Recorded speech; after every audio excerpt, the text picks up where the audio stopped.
So I have, as those of you who are listening before might have heard, I've completely run out of almost all my words today. So there are very few words on the slides, mostly pictures. And I've started with the smart pictures. So this first one is just a histogram of the distribution of pressures. And I wanted to put this up just to show that there is a range of pressures in our eyes, and pressure, as everyone knows, is one of the key things that we want to monitor and manage with glaucoma. When we start someone on treatment, when we start a population on treatment, we basically move all the pressures down. So not everyone's going to move down to the same degree. Some people will move down very well with something simple like an eye drop. But others won't move down much, or they may not move down enough, and they may still have a pressure that's sort of up the end of that tail. So for many people, that will, well, not for a small proportion overall, but in absolute numbers, quite a few people will end up needing surgery for one reason or another to control their pressures and to help ensure their vision stays good from their glaucoma. This is the last of the technical slides. This is a graph that's taken from quite an old study now, done a few decades ago. And each of these lines represents a group of people that had certain pressures during the study. And it went for a long time. It went for 5 or 6 years, or longer actually. The line along the bottom with the little squares on it is the group of people who overall had the lowest pressures. And you can see that straight line going straight across the page indicates that group seemed to be pretty stable. The lines that deviate from that, the other three lines, they're all groups that had slightly higher pressures. And the higher the pressure was, the worse things got over time. And going up on this chart means that you were getting worse over a long time. So this is a fairly old study. Those of us in the field are familiar with it, and it was one of the studies that showed that if we could keep the pressure lower, we tended to have better outcomes. But will people ask questions on the way, or will I leave that till the end?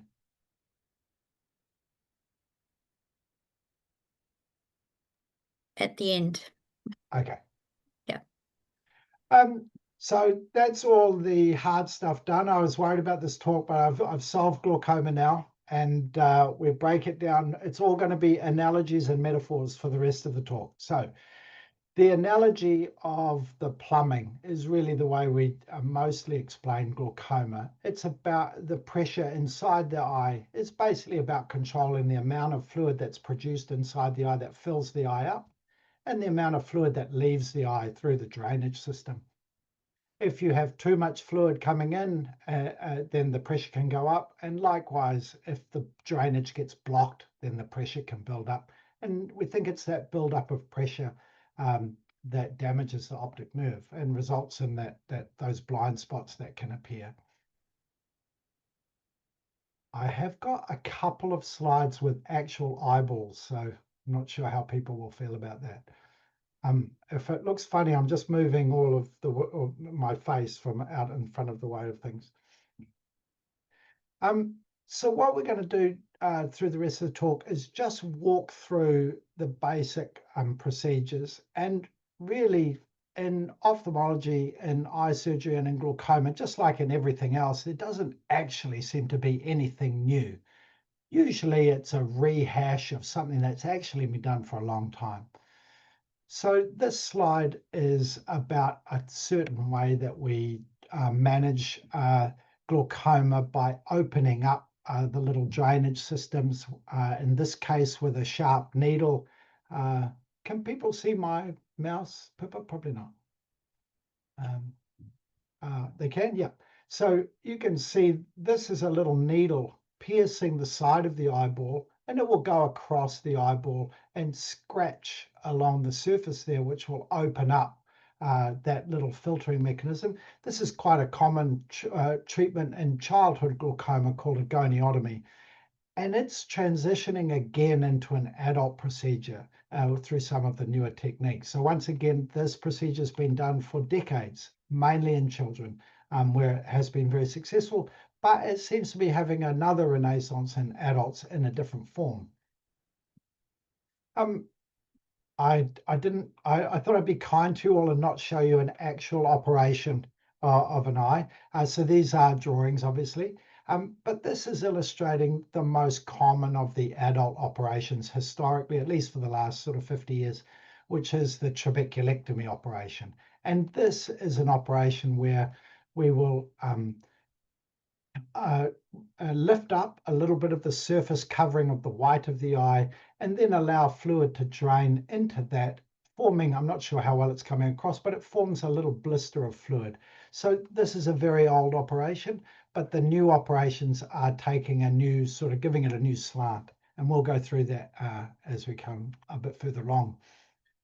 And then the third operation that we'll sort of basically cover is a version of a trabeculectomy, which involves placing an actual tube into the eye that drains the fluid into that little blister. And in this case, that blister is held open by a little plastic disc. It's actually New Zealand plays a pretty prominent role in this particular operation because one of our sort of great ophthalmologist scientists, Professor Tony Molteno, who came to us from South Africa in the 70s, developed this and was a real world leader in developing this operation. So we were very fortunate to have him with us. And he only died relatively recently, actually. He was a giant in our field in New Zealand and around the world.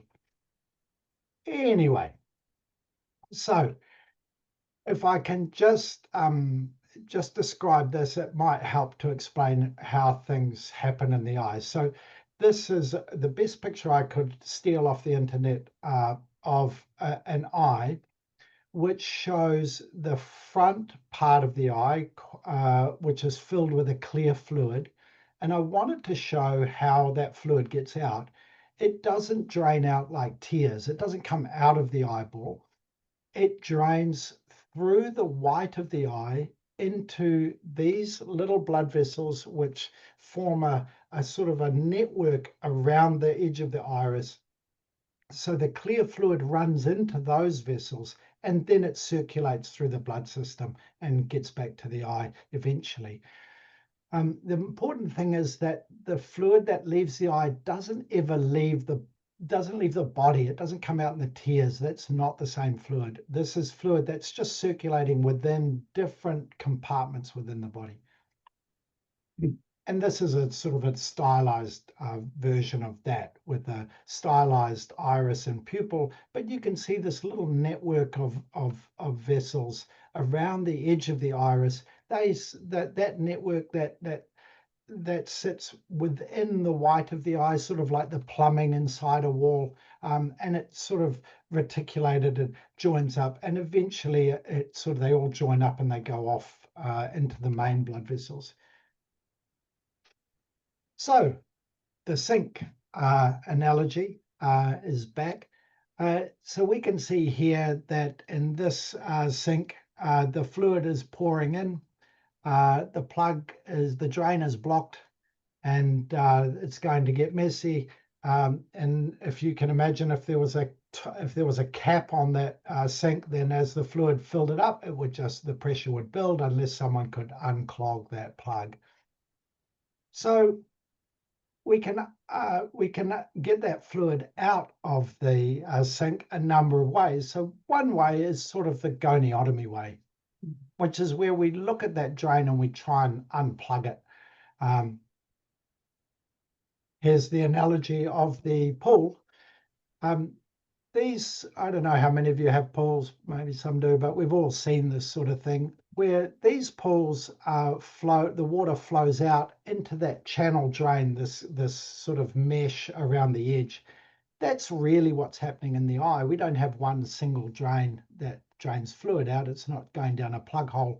It's sort of running to the edge of the iris and then going into a filtering drain and then into that network of blood vessels. So you can imagine if that drainage, if that filter, that mesh is covered with leaves and rubbish, then the fluid just doesn't get in there. So if we can somehow, and this is that goniotomy picture again, if we can sort of scrape open that mesh, if we can open it up and clear away the leaves, then the water, the fluid can get into its normal drain and go through the normal pathway. So the new ones of these, this goniotomy, the most common one that, or certainly the most common one I use, and the most common one probably that's used around the world, but there are around Australia and New Zealand at least, there are other similar things. This is called an iStent, and rather than creating a big slice, these little things just create little punctures in through that drain, through that meshwork.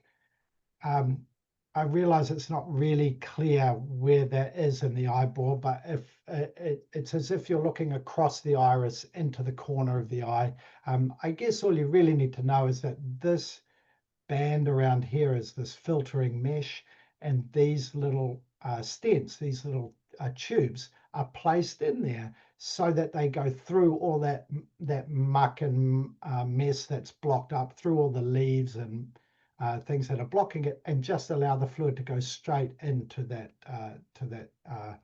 network of vessels that drain the fluid away. So this is one of the new things, and many of you may have heard of these, and they're becoming more and more commonly used. They have a good effect. They are not as strong an effect as some of the other surgeries, but they do tend to have the advantage of having a pretty good safety profile. It's hard to make things worse with these things. And they generally will allow people to not use an eye, maybe drop 1 or 2 eye drops. Perhaps if you're lucky, it might allow you to stop, 2 or 3 eye drops. And it drops the pressure, moderately.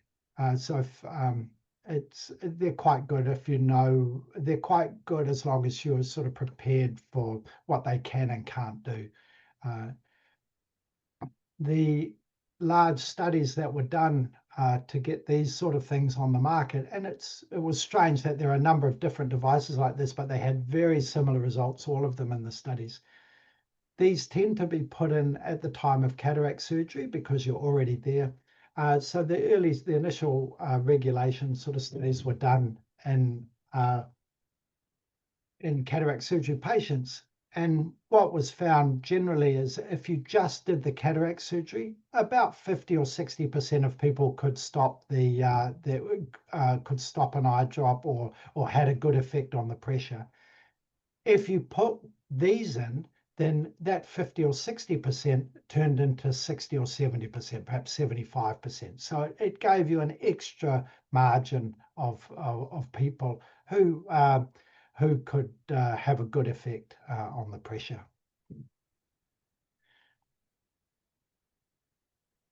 Now, the next thing I wanted to cover, how am I going? I'm going pretty good for time. The next thing I wanted to cover is, obviously you can try and unblock the drain that's blocked, which is what the plunger does, what the goniotomy does, and what those iStents do. The other way, the more traditional way that we've been doing it, is to forget about the drain that's blocked. And here's a sink that now has 2 drains. So we found that one of the plugs was blocked. So instead of just unblocking that plug, we just drilled another hole and connected it to the existing plumbing. And that's sort of what's happening with the trabeculectomy. With the trabeculectomy, we're ignoring most of the drain. It's all blocked. It doesn't work anymore. And so we're just going to bypass it and create a new drain. And now, instead of going through those initial little blood vessels around the iris that are the early part of the drain, we're going to bypass that, and we're just going to get it straight to the bigger blood vessels that are a little bit further back. So I apologize for this, but I find it quite interesting. This is during an operation for a trabeculectomy, so avert your eyes if you don't like tiny bits of blood. It's magnified, they're really tiny. But we can see here, this area here under the suture line is where this fluid is filling up. So that will form a little reservoir of fluid, and all these little blood vessels are now going to start absorbing that fluid from underneath, and that's how it will get back into the circulation. We'll skip past that. So the blood vessels we're talking about, once again, on that operation eye, they all look very red, but it's actually these little ones that everyone normally has. These are a little bit superficial. There are deeper ones as well underneath those. So all of them are taking fluid from the eye back around the circulation. Now, the new operations for this really I wanted to talk about are little, slightly longer tubes, slightly bigger tubes than what we were talking about with the little stents. And these are a way of making a new channel. With the normal trabeculectomy, what we would do is we would lift up these surface coverings, and then with a scalpel, we will cut into the eye a very tiny channel. But because it's all done by hand, there's a little bit of variation. It's impossible to avoid it. And then you need to stitch that closed and make sure your tension on the stitches is exactly right. And of course, it's never exactly the same.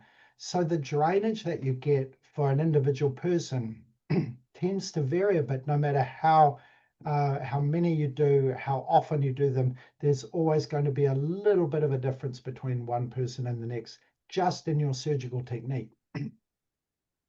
So the advantage that was sought by developing these new techniques was to try and at least make something exactly the same all the time. And the exactly the same bit is something like this. This is called the PreserFlow tube. It's a tiny little tube that's about 6 millimeters long, less than 1 millimeter wide.